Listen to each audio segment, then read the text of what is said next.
Hello, good morning, happy Wednesday. I'm Jeanice Mitchell and I am a pelvic floor therapist. Today we are going to be discussing diastasis rehab, and so happy that you guys are joining us. Munira Hudani, she is a diastasis rehab expert, will be, so welcome everyone. Hello. As soon as Munira joins, there she is. We'll go over our agenda for today and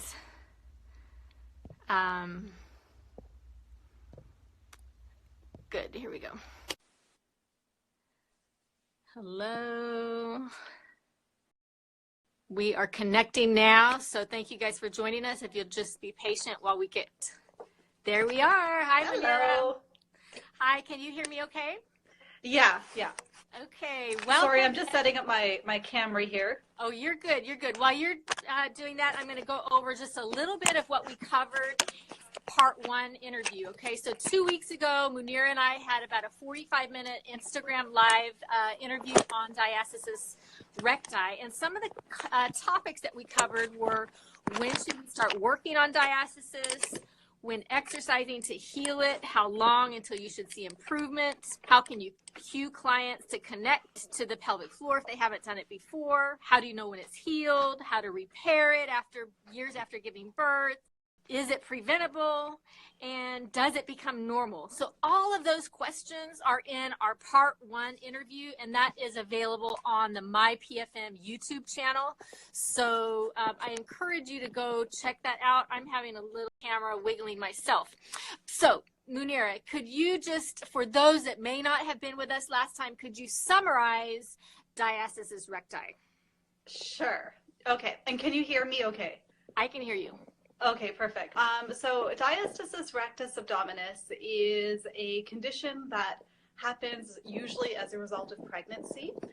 And right now, the way it's currently defined, it's defined as a sort of pulling apart or separation of the two rectus abdominis muscles in the front. So, and we talked about this a little bit last time, but previous models of assessing and treating diastasis rectus really involved a heavy emphasis on the linea alba and figuring out how much space is in there, and really the concentration of all of our efforts was on bringing the muscles together. So there has been a shift in what we consider important and relevant when it comes to diastasis, and it's now less about how many fingers and how can fit in between and how wide the space is, and it's more about the quality of the connective tissue that comprises the linea alba and of the entire abdominal wall.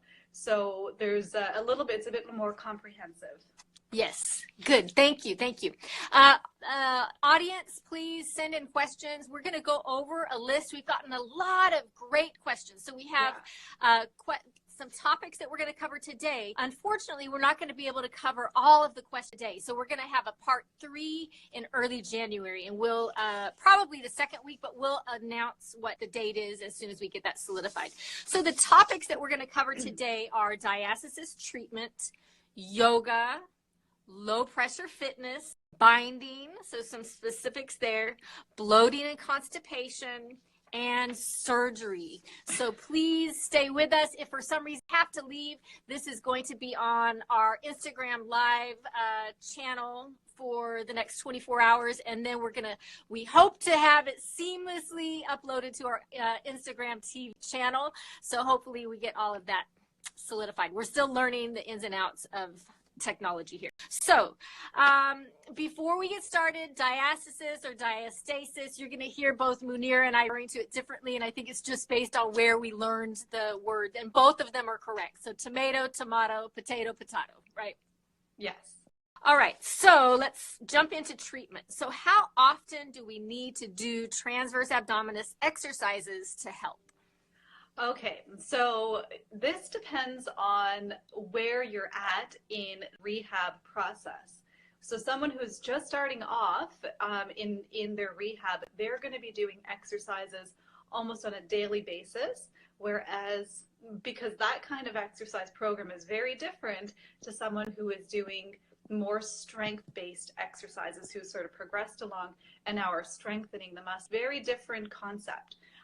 So in the early stages, I would be recommending you are practicing connecting and becoming aware of your transverse, learning how to engage the TA on a daily basis. Every day, spend a few minutes, I say between 5 and 10 minutes every day, ideally in front of a mirror so you can see what you're doing. Your shirt is pulled up, your abdomen is exposed, you can see what kind of activation you're producing, and you want to do that every day. And you're trying to get the abdominal wall to draw in, the belly button usually gets puckered inwards, and you shouldn't be seeing a lot of gripping in the top. And then let's say you've done that, and now it's a pretty automatic. You can tell the muscle turn on, just like you can tell your biceps to turn on. You don't have to think about it. You can do it very quickly. Then you're kind of ready to move on. Now you're working on strengthening the muscle that you've just found. So that you want to follow principles more of like the principle of overload, progressive overload. So you're trying to strengthen the muscles enough to challenge them, enough to create fatigue. And once you do that, when you're in that phase, it's not necessary to do the exercises every single day, because from a strength training perspective, typically around 4 days a week is usually a good amount of time. A little less, a little more, depending on what your goals are. But it'll sort of reduce as you progress the research. Okay, great. We got a question here that we did cover last time, but I'd like to address it here. So she has a 3-finger gap. It's been 4 years. Is it too late? No, never. Exactly. It's not too late. Look at our part 1 video. You're going to see a lot more detail about what to do to start off with, okay? Right. So does massage therapy help? I thought this was such a good question. So massage therapy, while it is not an active process where you are working and strengthening your muscles, I think it can really complement the physiotherapy, the retraining and the rehabbing of your muscles. So I just love the idea of having an increase in blood flow to that whole abdominal wall. Because when you think about what is happening almost on a cellular level, you want all of those building blocks that are kind of being produced inside of your body through that increase of blood flow to sort of enter into the abdominal region and be available to those structures. So I love the idea of having and promoting increased flow there. I think it's also good because of for many other reasons. So let's say you have an overactive upper abdominal, your obliques or even the diaphragm. I find it's an area that just gets overworked a lot. So I feel I've seen quite good results when massage therapists have worked in that region and just have done some manual therapy to kind of release the restrictions maybe in the fascia and muscles, and to restore some of those imbalances. And it's also good from another perspective when you are thinking about overworked muscles as well as muscles that you're training that get tired fast, so they might become a little bit sore. So for sure, massage therapy can help with all of that. So while it's not going to strengthen the muscles, I think it can certainly complement. Yes, and it feels so good too. Yes, of course. So yes, excellent. Okay, so are there any exercises absolutely do not recommend with the functional diastasis recti? Right. So, and we talked about this a little bit last time in part 1, the concept of what is functional and what is not functional. So functional means that you are able to create tension in the linea alba, the transverse abdominis, and with the help of the other abdominal muscles, are able to generate a kind of tension in the linea alba so that the pressure inside doesn't push through it. And when you see that, it's more of a doming appearance. So when that happens, that's considered not functional. And when you're doing a high level exercise, any exercise at all, and you don't see that because you've engaged, it's considered functional. So is there an absolute contraindication for any particular exercise if you have a functional diastasis? It depends on the exercise you're doing. In the exercise that you're doing, are you seeing the doming or are you not? If you're not, you can absolutely continue progressing and becoming doing the harder and harder and more challenging versions of it, I don't see any reason why you want to hold back if that is actually what your goal is. And then if you see doming, you do want to back off. Because that you don't have the muscular stability and the tension. Right. Right. Exactly. So you can work at that and get to that. So I don't actually think of any contraindications from of an abdominal wall perspective. Now, there is a little bit of a but coming here, and we have to also consider what's happening in the pelvic floor. So maybe your abdominal wall can tolerate high-level exercises, planks and burpees and mountain climbers and pull-ups, and maybe those muscles are fine. You're not seeing any doming. But if there is something happening underneath at the bottom of that canister, I really want to make sure that we're actually considering that in the entire picture. So if there's our pelvic floor muscles. Yeah, exactly. Yes, so that's a good reminder that maybe everything looks good abdominally and your form looks good, but are you supporting from below, and do you have that engagement from below? So exactly. And if there is like a prolapse that's there would be some more or less black and white kind of recommendations, symptoms. like the high impact and the full sit-ups, and until you've managed the prolapse and it's being sort of supported well. Good. And we are going to have a prolapse interview too sometime in January and February, so stay tuned. Great. All right, now we're jumping into yoga. So we'll stretching such as the cobra. So cobra, I think most everybody knows what that is, but you're on your belly and you're pushing your arms up and kind of arching your back passively. Will that help? Will that benefit diastasis recti? Right. So there are two schools of thought right now when it comes to backwards bending. There's one school of thought that says you want to avoid bending backwards. It's not good for you. It strains the connective tissue. Avoid it because it's just not healthy for a diastasis that's trying to heal. There's another school of thought that says, well, maybe all movement is good. So maybe there's a difference between straining the connective tissue and stimulating the connective tissue. So if you're in postures and poses that are really stretching your abdominal wall and those tissues for a long period of time, you're doming, it doesn't feel right, and you're just sort of pushing through, then I don't think that's recommended. Yeah. But a lot of women, because in the postpartum period, a lot of times you're just sort of forward, hunched over for a lot of your day. And they almost crave that extension just to get that stretch in the front. Yes. And I fully support that, so long as it can be done in a functional way. Protected, but also in a way that just you don't see that doming. And little by little, just go there. But there's no better way to stimulate that abdominal wall connective tissue in that longitudinal direction. And we want that stimulation to occur from all angles and from all ways. And extension is really good for that. Okay, good. That was a great explanation. Thank you. Perfect. All right. So next with yoga, can we practice yoga with diastasis recti if we limit back bends? So that kind of goes along with that question. Exactly. It's very similar. I would just point out that usually in that backwards bend inside of yoga, that is typically where you're doing the inhale. You're going inhale into your cobra, and then exhale, you're coming back down. So rather than sending your inhale all the way down to your abdomen and sending it and creating a belly breath, maybe in that case you would want to be breathing a bit higher up so that it's not pressing into the abdomen from the inside. Sense. Yes. Good. Okay. Low pressure fitness. Right. It's a hot topic. Very hot topic. So, actually, both diastasis and low pressure fitness are two hot topics. Yeah, yes, they are. Yeah. So how do we mesh them together? How can they work together? Right. Okay.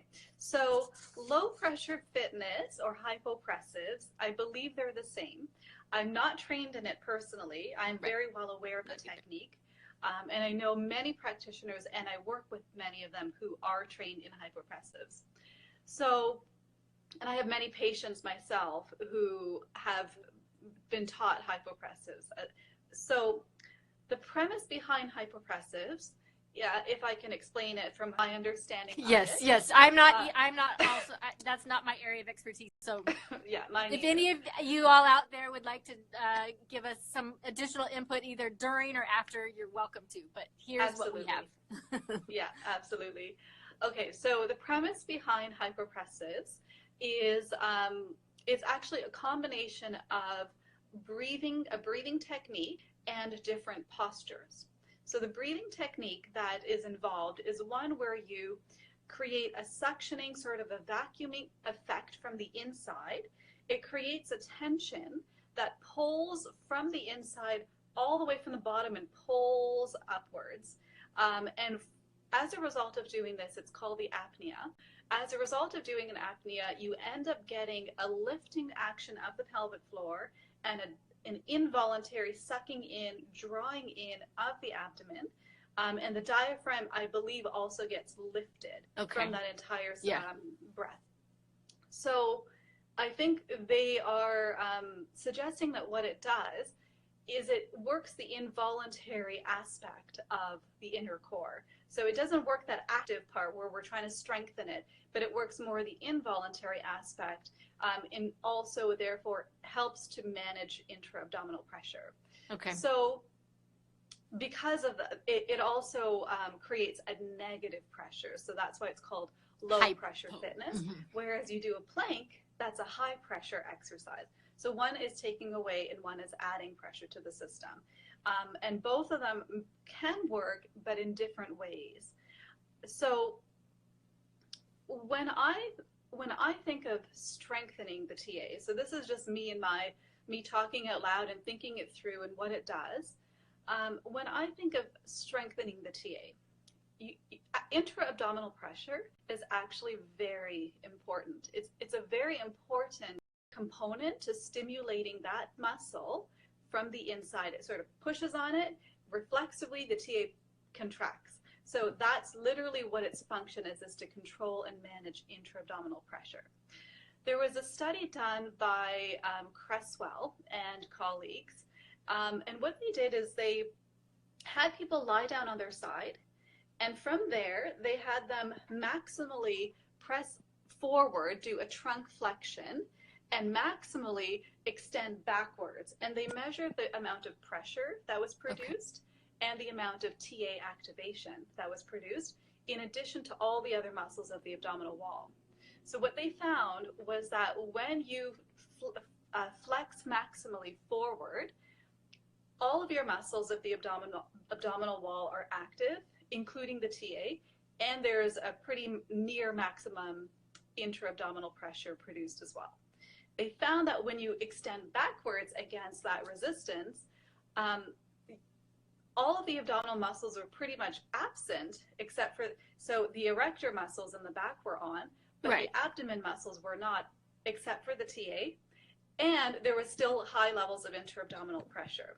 So what they concluded from this was that the TA, because it was on forward and on when you went backwards, that it's very much responsible for producing and containing and creating that intra-abdominal pressure. So we know the TA and intra-abdominal pressure are correlated and linked. It is the most consistent muscle to turn on when there are high levels of pressure. So my question is, if we are removing pressure from the system, how can that, or does it, stimulate the TA? I don't know the answer to that. If the TA is a muscle that we know needs to be strengthened in terms of diastasis, in terms of bringing everything in, it might be stimulating it differently when it comes to hypopressives. Not in an active way, but maybe through some other involuntary mechanisms that I don't know. So the short answer is, I'm not sure how it actually can help to strengthen the muscles, but what it aims to do is it works on the involuntary, just the resting rather than actively working on it. And I think it can be beneficial. And I think it also can be something that can be done as a complement in conjunction with active exercise as well. Good, good. All right, so thank you. That was a great explanation, and we don't know everything. So if any of you, again, have any expertise in hypopressives and low pressure fitness and would like to send us some information on that and diastasis, we welcome new knowledge all the time. So yeah, absolutely. Thank you. Okay, binding. So we talked about this some in part 1, and for those of you just joining us, we had a part 1 that is on our YouTube channel, the My PFM or My Pelvic Floor Muscles YouTube channel. It's about a 45-minute interview that has a lot of great information. But as a couple questions to follow up with that, should you wear Spanx postpartum? If so, is 6 months too late? No, it's not too late. Again, it's not too late. It's never too late. I would just maybe ask some questions like, okay, so why do you feel you need to wear some Spanx or some sort of compression garment? It's not needed for everybody, especially, let's say, 6 months postpartum. Have you already been doing some exercises? Is everything kind of in working order? Or are you just getting started? Like you haven't done anything, now it's 6 months later, and now you're just finally able to start doing something about the core. Then I would say it's not too late at all, especially if you're feeling like the abdomen is sort of fully stretched out and distended. And so it can really help to just create that supportive environment as you're going through the rehab process. So no, I would say it's never too late to wear that. If you're pretty strong from a muscular perspective, then you don't really have that much laxity. You just need to strengthen your muscles, and you may not need to wear it. So it sort of is case by case at that point, but it's never too late. Yes. Well, and I would also jump in from a pelvic floor standpoint. So 6 months postpartum, it depends on what's going on with your pelvic floor too, because that external compression, especially from below in the perineum, can really, really feel good to your pelvic floor and give it some nice support, especially during activity where you need some extra support. So it really depends on where you are in the recovery and the rehab process. But it can be a very nice supplement when you need that extra support. So, okay, we're getting more questions about low pressure fitness, and we don't have a lot more information to share on that right now. So stay tuned for upcoming information on that. Maybe we can even have a low pressure fitness expert on here to do an interview, but we don't have all the answers on that. So we're going to keep going on diastasis here. Which binding do you prefer? Which device? So a wrap, a binder, a splint? What do you think? Right. I was trying to figure out what the difference is between these words. And, you know, binders and splints and wraps and braces, compression garments. And actually, when you search for binder, the same images and products come up as when you search for wraps and when you search for splints, abdominal splints. So it's, I would say it's less about what type of device you're wearing, but in my mind, when I think of a binder, I think of something that's quite restrictive. It's like usually one piece of material, and it binds you. There's a piece of Velcro in the front, and it holds everything in. And typically these are often used, let's say, post abdominal surgery like tummy tuck or laparotomy. So they often wear these to restrict movement and sort of promote healing of the abdominal region. So that kind of restriction I don't think is actually very good for someone who's postpartum, because you actually want to still be able to breathe. Yeah, you want some expansion, you want to be able to breathe. And you don't want it should not be like a corset where it just stops you from really being able to expand into your abdomen. So, and that can also push down, sorry to interrupt, but that can also push down on the pelvic floor too, kind of that canister. So if you're compressing the canister from one side, it has to give somewhere else. Yeah, it totally. So when it comes to which one do I prefer, I just always recommend something that has a bit more elastic quality to it, so it can provide some give, and one that I do like having like a double strap versus just one single Velcro at the front. I like one where you can kind of customize where you want the compression to occur, and one where you can control how much pressure is going where, So a little bit more at the bottom, less at the top, that bottom up kind of motion. And one that does cover the entire abdominal wall from the rib cage all the way down to the pelvis. So that's what I would typically recommend. Yes, and so we just got a comment here. Waist training postpartum made her prolapse. So that's what we're talking about. You know, you want the device to be supportive, but also flexible. And it's nice to have it, to have the ability to compress or support different areas, and also to vary that support. So in some activities, you may just need a little bit, and then some activities you may need more. And so